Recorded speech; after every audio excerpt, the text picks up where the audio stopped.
Hey, what's the crack? The legend of the ghost didn't end in Tsushima. It was reborn in Yote. They called me the Unreal, a vengeful spirit. And after what I went through for this platinum, I think they were right. Also, spoilers. This time around, we're going to play as a character called Atsu. And her whole purpose in this game is revenge against a group called the Yotei 6. And they are as follows. The snake, the Oni, I think he's the most terrifying one. The kitsune, who I think likes foxes. The spider and the dragon, the lads that think they're tough when they're not. And finally, their leader, Lord Saito. No intro cutscene for him. No nothing, because fuck him, I guess. He was the first one introduced and he's also going to be the first one out. It is the snake I fight first. And once he's beaten, I unlock the trophy. Believe it or not, the snake. After that, we go back to before she was the ghost. When she was just a child, learning the rhythms of life. Her family, working beside her father. Quiet lessons from her mother. The music of an instrument in her hands. All the pieces that shaped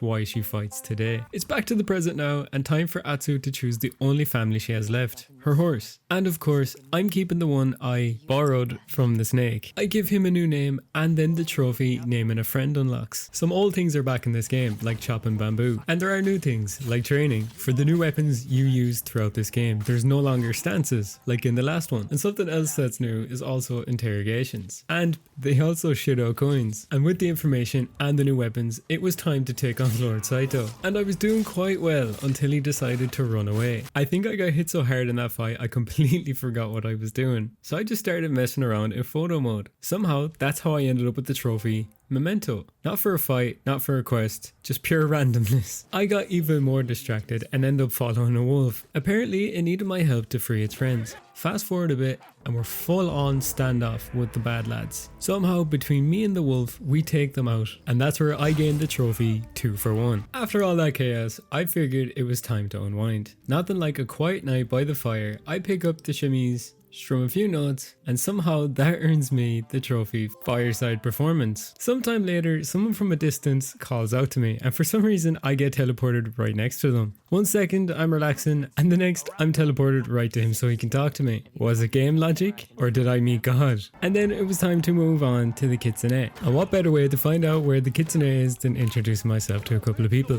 Fists first. So I only met one friend after all them introductions, and she wants to be called the innkeeper's daughter. And she agreed to help us find the kitsune. A new friend, a new area, and I have to go unlock a new weapon. And here's the only man that can teach me how to use it. He teaches me how to use it very effectively, even pulling off what I call the scorpion. He agreed to teach me as long as I went around helping the people around the island. So that's exactly what I did. And while helping one of them fight off the bad guys, I hit one of them with a fire arrow. They set the grass on fire and then ended up dying from that said grass on fire, earning me the trophy Brushfire. So did I end him or did his stupidity end him? And once I get good enough with the scorpion move, I take out another enemy from a distance and unlock the trophy, the Owl's Talon. I then helped Yotei confront his grandson, which gave him some closure and unlocked a trophy, Way of the Sarigama. Then it was back to hunting the kitsune. And while we were busy getting closure, our friend found some leads, and after following some clues and seeing how fast she is, I finally got to square up against the kitsune, and I was no match because they started using hallucinogenics. So they do what Saito did and leg it. But as it turns out, the innkeeper's daughter knows how we can protect ourselves from the hallucinogenics, so she helps us fight it. And once she's finished showing us everything she can, I unlock the trophy, the woman behind the mask. And then round 2 with the kitsune.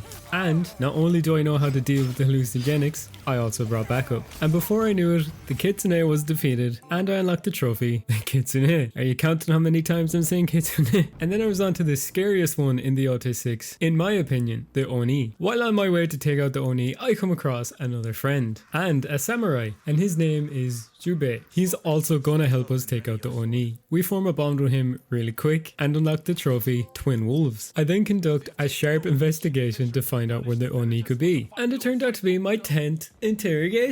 So I won a prize of a trophy called Very Persuasive. I also wanted to give the man I interrogated a prize, an arrow, but it turned out he was too crafty for me. And then it was time for a new weapon, a yari. And what type of training do I have to do with this? Spear fishing. But luckily enough, that training did pay off, because I got to yeet some fella off a cliff using the yari and getting the trophy sayonara. And throughout everything I've done, I still have my friend, the wolf. And he seems so innocent until you see the trophy, Wolf Bait. And that trophy is acquired by using an empty sake jar to throw at an enemy and let the wolf finish him off. I then meet and of course fight a man named Mad Goro, the only man to ever escape the Oni and live. And what we're gonna do is bring him back to the Oni so we can get close to him. But the samurai comes up with another idea. He wants to offer himself as bait so we can get close to the Oni. And it works for a time. Before I can take down the Oni, I need to go rescue the samurai. And the only one that has the keys is this big fella right here. I get the keys and I get the samurai out.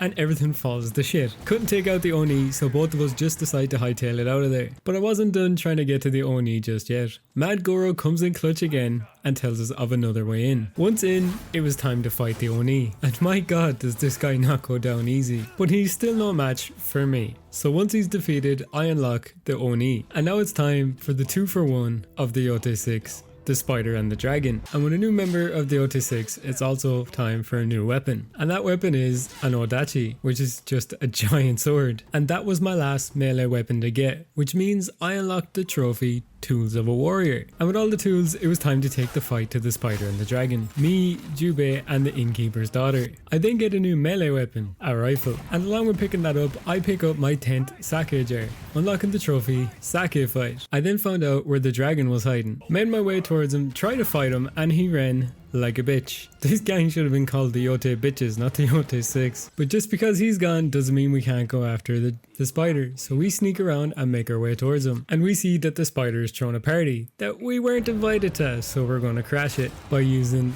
the ghost stance. I capture the spider and unlock the trophy Wrath of the Unreal. And if I'm going to go up against the rest of the Yotei 6, I'm going to need better weapons. So why not upgrade them to perfection and acquire the trophy like father like daughter. And then decide to take a little bit of time out and meet Jubei's daughter and show her what a real swordswoman looks like by giving her an ass whooping. And then it was time to show the dragon what type of ass whooping I can actually give by beating the piss out of him. And once he was beaten, it got me the trophy, the dragon. But I did have to chase after the spider, because guess what he did? Ran away. And I did eventually catch up to him, fight him, beat him, and unlock the trophy, the spider. And while I was taking on the dragon, Jubei and the innkeeper's daughter were taken. So I went and rescued Jubei first. And honestly, he might have been safer with the bad guys. Mind you, if you could do this to enemies 20 times and unlock the trophy, the horror, you would probably go with her too. Jubei and I then rescue the innkeeper's daughter, and we decide to ride off as quickly as we can. So with nearly all of the Yotei 6 gone and the 2 people rescued, it was time to take on Lord Saito. And now I know why he's the leader of the gang. I do eventually get the better of him and unlocking the trophy, the Onryo Rises. I then thought I'd train a bit more with the Yari, unlocking some new moves that I've clearly mastered. I did master it just in time to take out a few bad guys, helping the sensei Takahashi, and acquiring the trophy Way of the Yari. So since I got really good with the Yari, why not do some more fishing? And once I managed to get 5, I got the trophy Spearfishing. Then it was time to master the Odachi, that massive sword. Learned a few new techniques just in time to help this sensei defend his place. And of course, gaining the trophy Way of the Odachi. Time for something a bit more explosive. And I do mean explosive. I needed help from this woman and she said, only if you throw bombs. And it's not just fiery bombs I throw, I also throw concussion bombs. And once the area was cleared of all bad guys, I was given the trophy Gift for Destruction. I then started using the coolest weapon projection I have, a kunai, and I used them to help defend some farms and eventually unlock the trophy Kunai Defender. I then thought I'd take a little break and play a minigame called Zene Hajiki. It's a minigame where you flick a coin to hit another coin until you win. And if you play someone twice, the second time they will give you a charm and you will unlock a trophy Good with Coins. I then went exploring to try and upgrade and learn new moves for all my weapons. The only way to upgrade them is by finding Altars of Reflection. Once you find 30, you will get the trophy Moments of Reflection. And there surely to God is easier ways to upgrade your weapons than doing this. One of the things I did learn was pretty awesome. I can disarm an enemy, then pick up their weapon and use it to end them. Acquiring the trophy You Drop This. I then give myself another bow which is the last of the ranged weapons I needed to get the trophy Take Aim. I then go on an adventure with this woman where we come across a bear cub. Her and her village decide to adopt it, and the cub has to pick a place to live. I bond a bit more with the village and have a meal with them. It then unlocks the trophy Situ Nara. I then realized I heard so much about Mount Yote, but I never climbed it, so I thought now was the time. I reached the top, showed my respect, and unlocked the trophy Inheritance. It was for picking up something her parents put up there years ago. All I could think about is imagine being this high up and you're like, shit,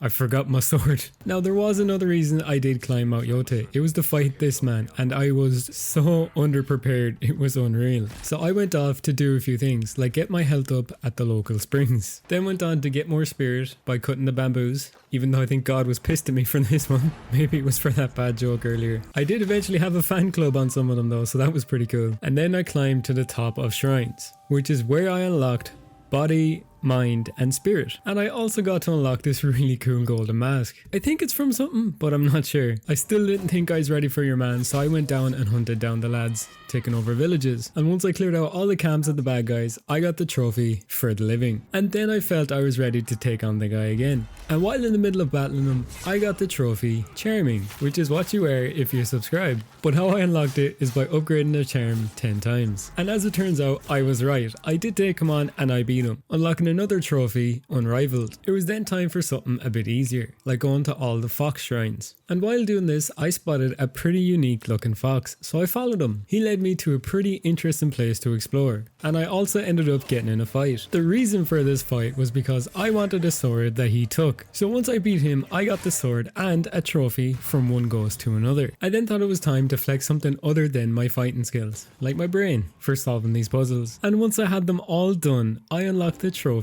Child of the Mountain. And I wasn't done yet, because throughout the world I found these little puzzle boxes, and once I had them all collected, I gave them a go of solving them, and they can give you different things like money or even clothes. And once I had them all solved, I was granted Trickster Fox. So I did finish all fox dens, and I found them all gathering at this place, and I genuinely have no idea what's wrong with this one. I then talked to the lady that lived there, and she gave me a fox mask as well as the trophy Guardian of the Unari. And I wasn't done helping the animals just yet, because I went on to rescue more of the wolves, and the more I rescued, the more I could train them. And once they couldn't be trained anymore, I unlocked the trophy Wolves of Ezo. And now instead of helping, it was time to hurt. So I started hunting down some bounties, and while hunting one of these bounties, they gave me a quickfire weapon, which is the last one I needed to get the trophy Quick Draw. And then it was time to use one of those quickfire weapons, where during a standoff I can perform a pistol parry, which is pretty awesome, and it unlocks the trophy From the Hip. Still more bounties to take on, and I found more gear, and it happened to be my 30th piece, so it unlocked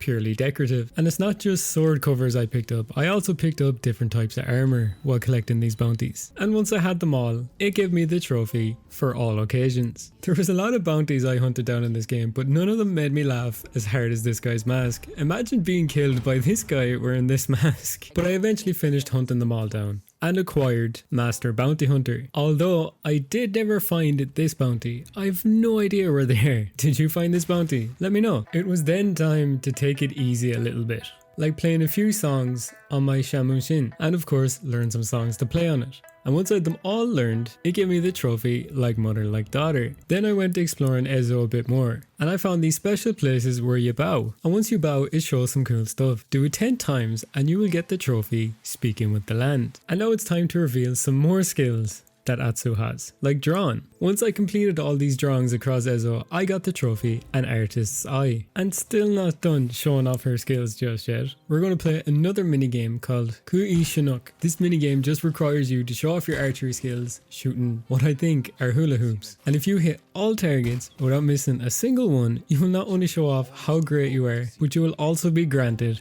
a moment to breathe. I then went off to pick up a few gifts for the ghost, 8 of them to be exact, all to unlock the trophy Gifts for a Ghost. After all that effort, I earned a gift all of my own, the Platinum Trophy for Ghost of Yote. It seemed like a fair trade. After everything, I'd say the Ghost of Yote was a solid experience. It was most definitely worth the journey, and I'm going to give it a rating of 4 out of 10. The most difficult battle in this game is fighting this lad. Other than him, there's nothing too majorly hard in the game. But before I wrap up, let's talk about the Hard B trophy. And it is going to the toughest trophy in this game, unrivaled. The fight with this man is absolutely insane. If he was part of the Yotei 6, I would have given up before I even began. So definitely be wary of this fella. And with that done, it is the end of the video, guys. I hope you all enjoyed. If you did, leave a like. Hopefully I'll see you in the next one. But even if I don't, stay deadly and have a good day.